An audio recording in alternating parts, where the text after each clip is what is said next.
Un mari pour quoi faire? Je sais pas, je suis pas mariée, mais est-ce qu'on a un mari pour faire quelque chose?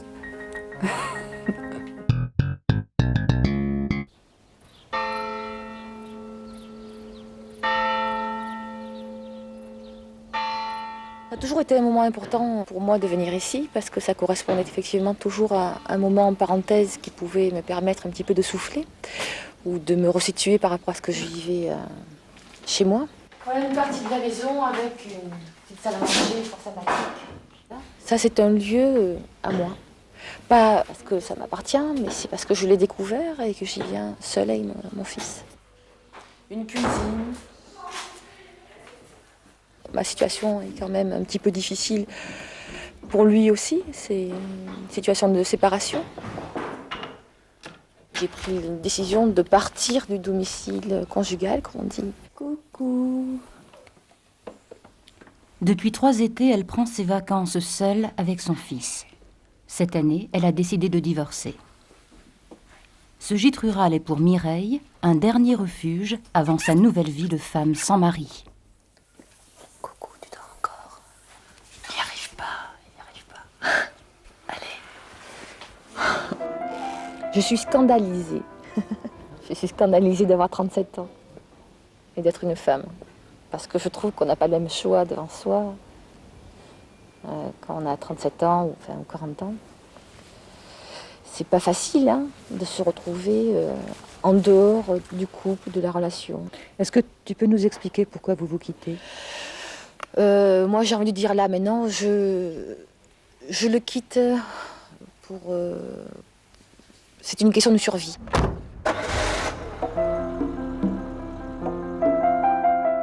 Pourtant, lorsqu'elle rentre à Marseille, elle est pleine de doutes. Son mariage a duré 14 ans. Je sais plus, moi, je sais plus où j'en suis. Je me dis, mais enfin, bon... C'est lié au fait que dans ma situation, l'autre, il n'est pas tout méchant, il n'est pas tout mauvais. Mon mari, c'est pas quelqu'un de Dieu, d'atroce. C'est quelqu'un qui a des qualités, c'est quelqu'un qui est aimable. Et qu'en plus, bon, entre nous, c'est difficile la séparation parce que il y a encore beaucoup de liens entre nous.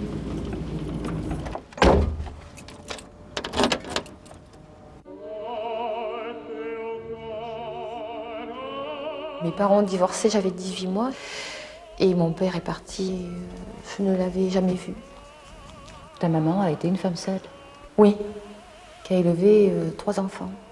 Oui, ça a été une femme seule. Tu penses maintenant que tu te retrouves un peu dans la situation de ta maman? C'est vrai qu'il y a des choses bizarres. Ils ont divorcé au bout de 14 ans, je crois, de mariage. Moi, j'ai 14 ans de mariage et il y a un divorce qui arrive là. Parfois, je me demande s'il n'y a pas des parallèles, des symétries comme ça, mais bon, j'espère que non.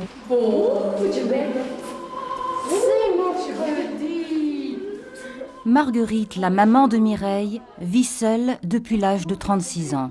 Son mari l'a abandonnée avec 2 filles et un garçon. Eh bien, tu sais, je me suis languie, comme on dit à Marseille. Le fait d'être divorcée, c'est pas la joie du tout. C'est même loin d'être la joie. J'ai des photos d'ailleurs de cette époque-là, la communion de Jean-Louis par exemple, et puis la communion des filles aussi. Voilà Mireille. Bon, ben, tout ça, on l'a passé tout seul, finalement. Et on ne peut pas dire qu'on ne pensait pas. On pensait quand même à celui qui manquait, mais qui s'était évanoui comme ça. Celui qui est parti n'a plus sa place dans l'album de famille. Ça, c'est moi. Vous voyez, j'étais quand même pas... J'avais pas l'air d'une fille heureuse, hein.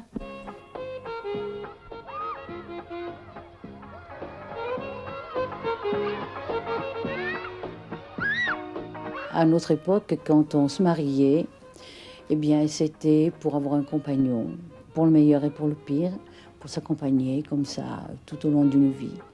Si votre mari n'avait pas quitté le foyer, vous n'auriez pas, vous, demandé le divorce? Non, je n'aurais pas. Je crois que j'avais eu de la patience et que... je crois que c'est une force, la patience.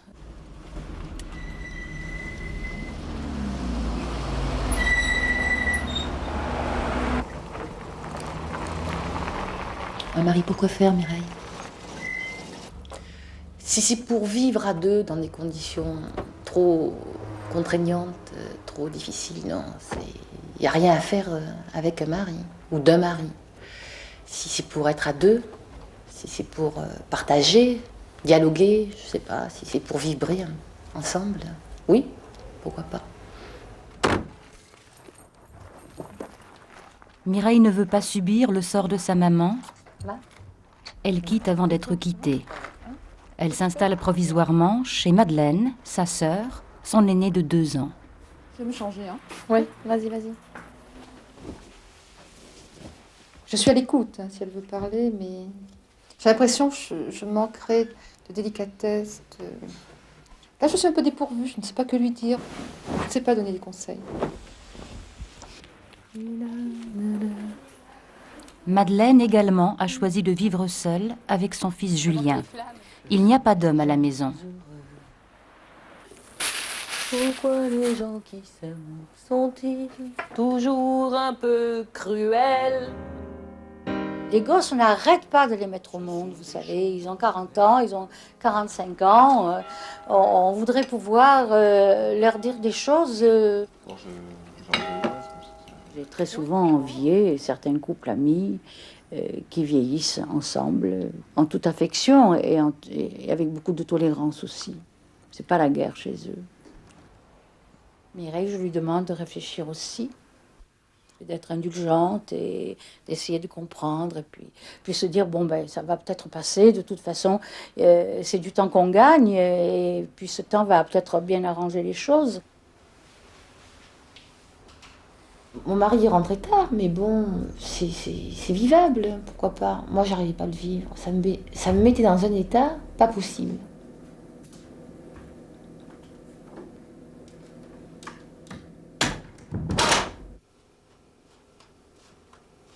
J'étais jalouse. C'était pas la vie que j'avais envie de vivre. Moi, ça, c'est pas ça. Moi, j'ai envie de rencontrer l'autre, de partager des choses, pas tout, mais que ce soit des moments.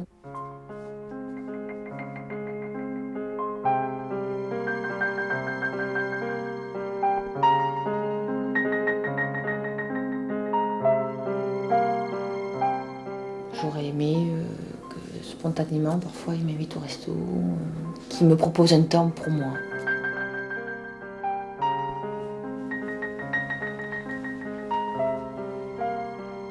Bon, d'accord, il faut pas tout le temps attendre du grandiose, mais quand même, à un moment donné, on se dit, mais enfin, on se contente de ça pour se dire qu'on est ensemble. C'est pas possible, c'est pas possible. Moi, je crois que, je sais pas, je crois que les femmes ont besoin de rêver. Enfin, moi, j'ai en tout cas besoin de rêver.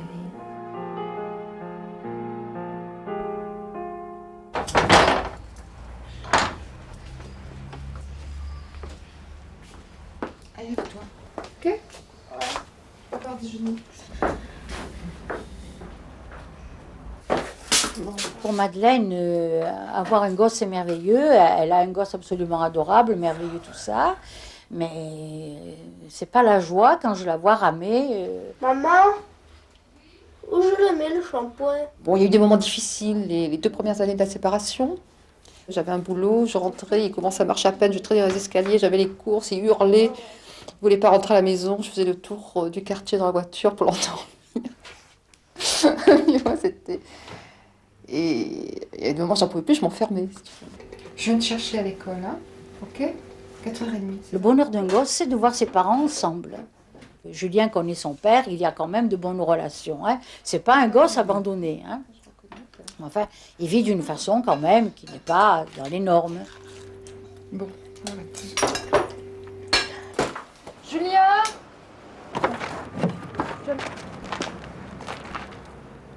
Un jour, j'ai dit à Madeleine, tu seras ma dernière angoisse. Elle est née comme ça, indomptable, Madeleine. Indomptable. Elle avait une force terrible quand elle était... Elle a toujours une force nerveuse, d'ailleurs. Allez.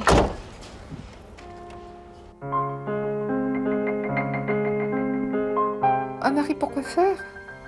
Je sais pas, je suis pas mariée, mais est-ce qu'on a un mari pour faire quelque chose?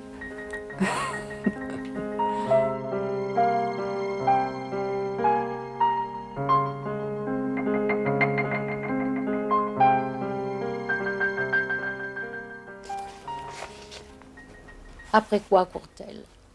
Le grand amour, quand on en a raté un, c'est rare d'en trouver un second. Hein. Tu te rends compte, moi, si j'avais l'idée du bonheur que pouvait avoir ma mère pour moi, c'est pas tout à fait celle-là. Madeleine est actuellement secrétaire de direction et gagne 15 000 francs par mois. Depuis qu'elle est seule, elle a cherché à progresser à l'américaine en changeant d'entreprise tous les 3 ans. Dans son travail, Madeleine l'indomptable a besoin de normes. J'ai un certain équilibre qui est le mien, que j'ai trouvé. J'ai choisi une certaine façon de travailler, une certaine façon d'être dans mon travail qui ne correspond pas obligatoirement à mon quotidien. Oui, bonjour, Madeleine Aubert. Les enfants, vous êtes là. La maison de Madeleine est souvent pleine de monde. Outre Mireille, il y a ce jour-là un couple d'amis proches, ainsi que Dieter, un Allemand, l'ancien compagnon de Madeleine, le père de Julien. Dieter était un voisin d'enfance de la petite fille sans père que fut Madeleine. En fait, Dieter, je l'ai connu, j'avais 8 ans. Hein. Et pour moi, effectivement, il a toujours Il été... avait 20 ans à l'époque. Il avait 20 ans. C'était l'homme idéal. Je le voyais arriver et je le trouvais beau. Il était toujours avec des super nanas. Tu vois. Et puis moi, je disais, mais un mec comme ça, mais jamais je l'aurais. Il est trop beau, etc. Alors, ce qui me frappe à l'époque, c'est qu'on n'arrivait pas à parler ensemble. Et tu ne pouvais pas vivre avec moi comme j'étais à l'époque. Et moi, je ne pouvais pas vivre avec toi à l'époque. Enfin, Et maintenant, vous avez des relations de complicité. Ouais. Moi, je serais une femme, là. Je crois que ça serait très, très simple de faire un homme heureux. Il y a vraiment pas beaucoup à faire. Alors, il faut C'est faire tellement quoi? simple. C'est peut-être pour ça que ça n'a pas marché, alors. Parce que c'est ton idée. Mais c'est pas moi, c'est pas moi. Peut-être il faut aussi un peu être content de ce qu'on a. Ah oui. De savoir se satisfaire Ouais, de c'est ce qui qu'on est a là. là. Il devant faut un soi. peu arrêter, faut vivre ça qu'on a et pas accélérer encore plus. Parce que là, on descend. Chercher autre chose, c'est pas trop Et toi, tu dis que c'est la femme qui accélère toujours. Ah, c'est ça, je crois bien que la femme, elle pousse, elle pousse, la hein. cresse, elle veut bien mieux savoir. Elle pousse la vie. C'est dingue, j'y arrive pas. J'ai arrangé un peu la cuisine.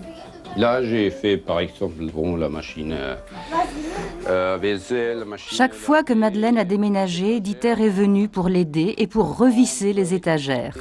Alors, Julien, laisse-moi passer. De toute façon, je lui faisais tout à fait confiance parce que j'aime bien la façon qu'il a d'arranger les choses, non? Ça correspond tout à fait.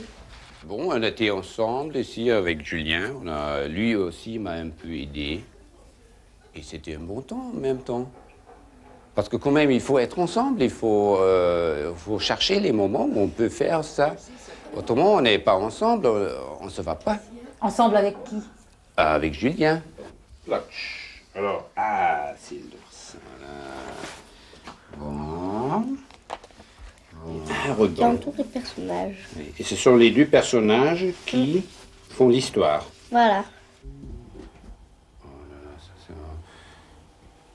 Thierry, la séparation s'est faite il y a 9 ans. Avant, on a vécu pendant des années sans enfants. Puis quand Julien est arrivé, bon, moi je le voulais. Dieter, bon, son désir était peut-être moins évident.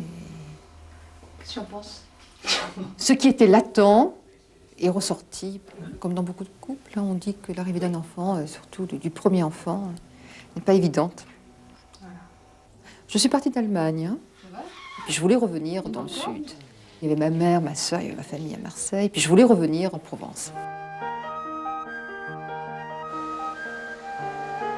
Mais à vous voir comme ça, on dirait un vieux couple. Un vieux couple. Avec ce qu'il fait Oui, mais on dans n'est les pas gestes un d'un couple. couple. Vous n'êtes pas un couple. On ne vit pas ensemble. Mais vous vous aimez bien. Non, mais c'est une forme d'amour, certainement. Mais je ne pourrais, de toute façon, c'est évident, tu ne peux pas vivre avec moi, je ne peux pas vivre avec toi. On ne peut pas partager un quotidien, on ne peut pas partager une relation amoureuse. Cette complicité entre nous s'en va. Mireille!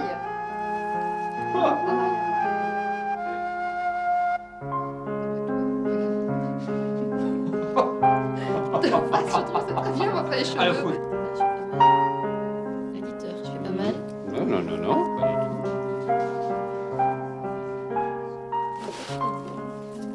Est-ce que tu crois, Madeleine, que toi, tu pourrais partager le quotidien de quelqu'un? Tout à fait. Avec quelqu'un. Pas le quotidien de quelqu'un, avec quelqu'un. Hein? Et tu regrettes que ça ne te soit pas arrivé maintenant ou tu es bien comme ça? Non, enfin, non, il y a pas. C'est pas une question de regret. J'aimerais bien que ça m'arrive. Voilà. J'aimerais bien. J'aimerais bien que ça m'arrive. Oui. Pour le moment, j'ai jamais eu envie d'épouser un homme. Voilà. Ça s'est jamais posé. Ça n'a jamais fait partie de l'amour, si tu veux. Ça viendra, hein? Ça viendra. Peut-être.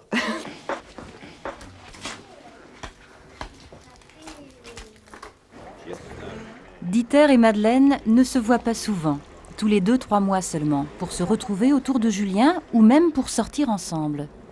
C'est ce que Dieter appelle une séparation saine, avec une cicatrice bien propre qui a fini de faire mal.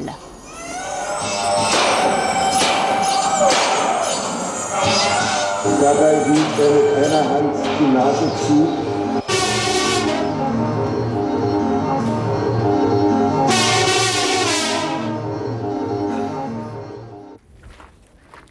Mireille organise sa vie au jour le jour. Elle a 2 maisons sans en avoir aucune, celle de Madeleine et celle qui était la maison de son couple. Elle fait de fréquents allers-retours. C'est moi. Son fils Emmanuel a gardé sa chambre ici. Son mari s'est occupé de lui jusqu'à la rentrée scolaire. Il n'a pas souhaité être filmé.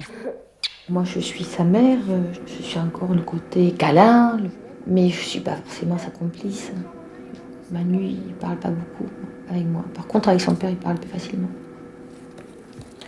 Ça, c'est tous des vieux disques qui ont 15 ans. Mireille a enregistré un disque au début des années 70 avec un groupe féministe de Marseille, La Serpillière. Pour des chansons de femmes. Depuis, les filles du collectif se sont dispersées et Mireille avait oublié le disque, jusqu'à aujourd'hui. Alors, cette maison, on l'a construite il y a à peu près 3 ans et on ne l'a jamais finie à l'intérieur. Je crois que ça, c'était déjà un signe de difficulté du couple. Bon, je crois que cette maison, on va la vendre. Oh, tu as le cartable neuf, tu as la brochette en neuve. Attends, c'est quelle? Je prends celle-là. Ben non, la neuve, tu la gardes ici puisque tu vis là, Manu. Tu prends l'ancienne quand tu vas de temps en temps chez Juju. Ouais. Hein? Attends, j'ai rien oublié. J'ai pris tes tatanes. Et voilà Emmanuel qui doit s'habituer à voyager de maison en maison et d'un parent à l'autre. J'ai l'impression que j'ai oublié quelque chose, mais je sais pas quoi. Ah oui, c'est une impression qu'on a souvent quand on est entre plusieurs lieux.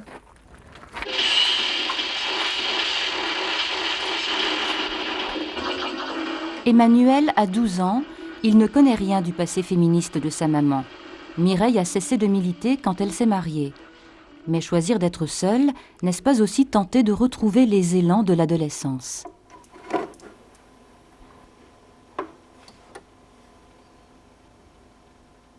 Je rêve d'une rue sans la peur à mes côtés.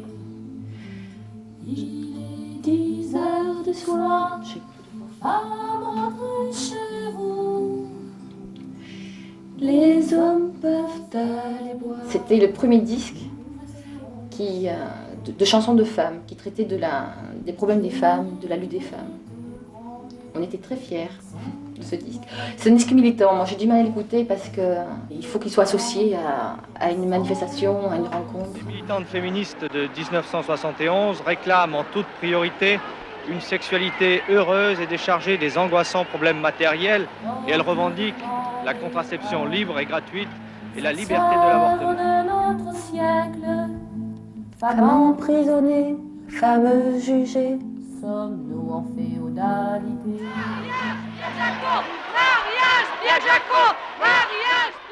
Les femmes ont obtenu plus d'indépendance, plus de liberté. Ça se vit bien? Parfois j'ai envie de dire que c'est un cadeau empoisonné, quoi. C'est difficile, hein, la liberté. Avant, la femme peut-être était en situation beaucoup plus passive. Son avenir, à la limite, était plus facilement tracé. Elle avait moins les moyens de changer de chemin. Et maintenant, elle peut changer de chemin. Elle peut changer de chemin et parfois elle se cogne. C'est comme ça que tu le ressens, toi? Ah oui, oui, moi je me suis beaucoup cognée là. Je me cogne encore. Bon, je crois que c'est un petit peu ça, chercher le chemin de sa vie. Mais là, j'ai fermé la porte à quelque chose, à une vie de couple. J'ai besoin d'accéder à d'autres choses, de pouvoir rencontrer des personnes à travers des choses qui me plaisent. J'avais l'impression que je vivais un petit peu en rétréci, quoi. Et bon, j'ai besoin quand même d'ouvrir un petit peu les portes.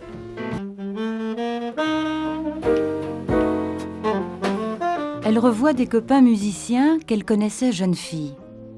Pour renouer avec ce temps de sa jeunesse où toutes les amitiés, toutes les rencontres étaient possibles. Elle ne veut pas se résigner comme Marguerite.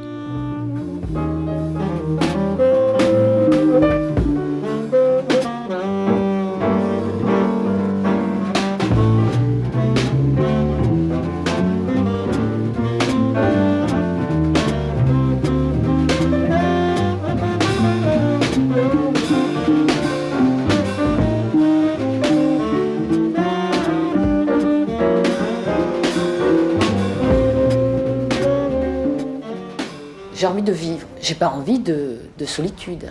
Je peux vivre seule, ça je le sais que je peux vivre seule. C'est pas quelque chose qui m'angoisse.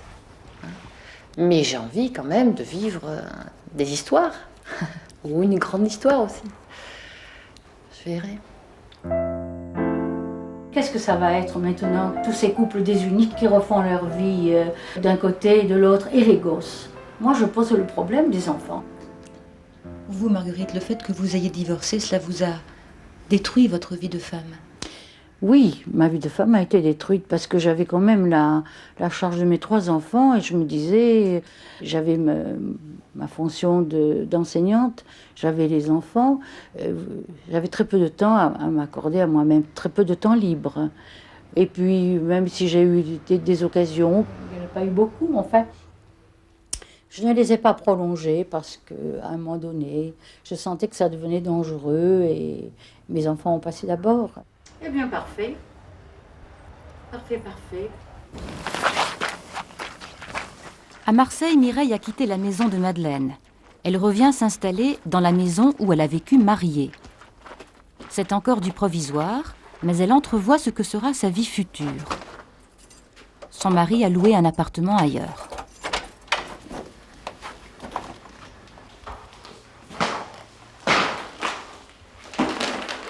Maintenant, c'est toi qui vas l'habiter, la maison? Oui, pendant 1 ou 2 ans, le temps que les choses se règlent. Avec Manu? Oui, avec Manu. Et Manu, est-ce que tu penses pouvoir lui épargner la souffrance que tu as connue, toi, enfant, lorsque tu as été privée de père? Ah oui, mais je pense que c'est pas la même chose. D'abord, il a eu son père d'entrée. Il a toujours été là. Et puis, il sera toujours là, son père, toujours. Le divorce des parents, c'est jamais facile pour un enfant, je pense. Mais disons que bon, là, il a des repères supplémentaires que ce que j'avais moi, quoi. Pour moi, le divorce a été effectivement la disparition d'un des deux, la disparition totale. Bonjour. Ce que Mireille a douloureusement vécu, c'était il y a 30 ans. À présent, les textes de loi permettent à l'enfant de divorcer de conserver un père à part entière. Ce bureau est un centre d'orientation pour les femmes. Si vous voulez, vous allez pouvoir garder tous les deux une autorité parentale conjointe. Avant, celui qui avait la garde de l'enfant avait l'autorité parentale. Mais ça, maintenant, c'est terminé. Il y a une loi qui est passée, bon, peu importe, en 87. Depuis ce moment-là, le père et la mère vont avoir les mêmes droits sur l'enfant. La loi ne fait que suivre les revendications de toutes les femmes au bonheur personnel. Si on pouvait résumer d'ailleurs la revendication des femmes quand elles se marient, c'est en fin de compte pour le meilleur et sans le pire. Mais ce qu'on s'aperçoit, nous, ici au CODIF, c'est que dans le cadre des permanences où on reçoit une population très défavorisée, avec un faible niveau scolaire, et souvent la plupart ne travaillent pas, c'est qu'elles viennent d'abord pour régler un problème de couple. Enfin, ce qui est important en ce moment, c'est de voir à quel point les femmes revendiquent ce droit-là comme un droit premier. Le droit au bonheur. C'est le droit au bonheur.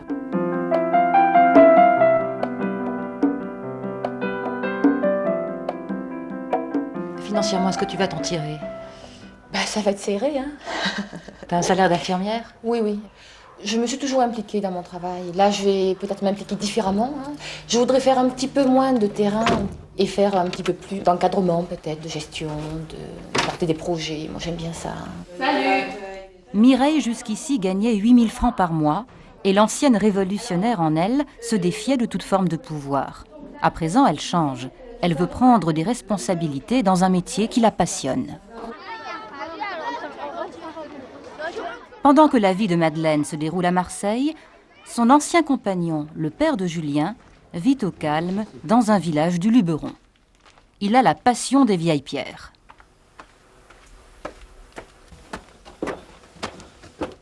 Est-ce que tu vis seul ici, Dieter? Oui. Pour le moment, oui. Ça fait juste 2 mois que j'ai un peu fini, qu'on peut vivre dans cette maison. Avant, c'était le chantier. Il y avait beaucoup des sacs ciment, c'était sale, c'était des planches partout, c'était pas possible à un moment de vivre. Dieter a connu le Luberon dans les années 60 et a voulu y prendre racine. C'est ici qu'il a bâti lui-même sa maison, soigneusement, avec les pierres du pays, juste à côté de la maison d'enfance des 2 sœurs. Aujourd'hui, la maison de Dieter est enfin terminée. Il y a mis 30 ans et il est seul. Ces derniers temps, Julien est venu souvent ici. Et à un moment donné, il s'est demandé pourquoi je ne construirais pas cette maison pour lui et pour Madeleine.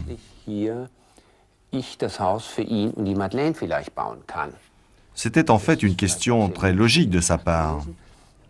Et il a été assez difficile de lui expliquer par la suite que nous étions séparés depuis très longtemps et que sans doute nous n'allions jamais vivre ici tous ensemble.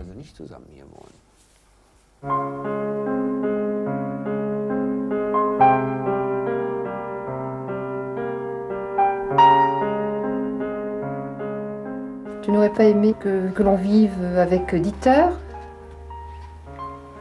Oui. Si, tu aurais bien aimé, je crois, à un moment donné. Hein. T'as pas aimé vivre avec ton papa? Ouais.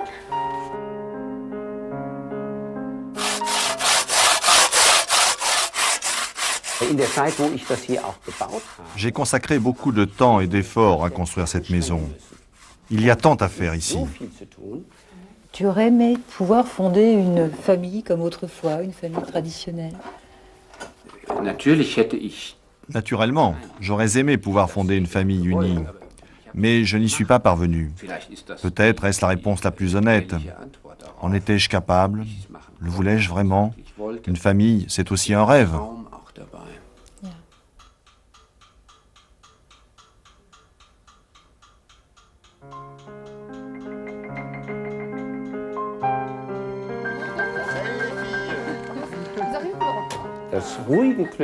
La femme moderne ne se contente plus d'un bonheur paisible. En ville, elle trouve toujours quelque chose à faire. Elle peut aller au cinéma, elle a des amis, des loisirs. Elle est toujours excitée et agitée.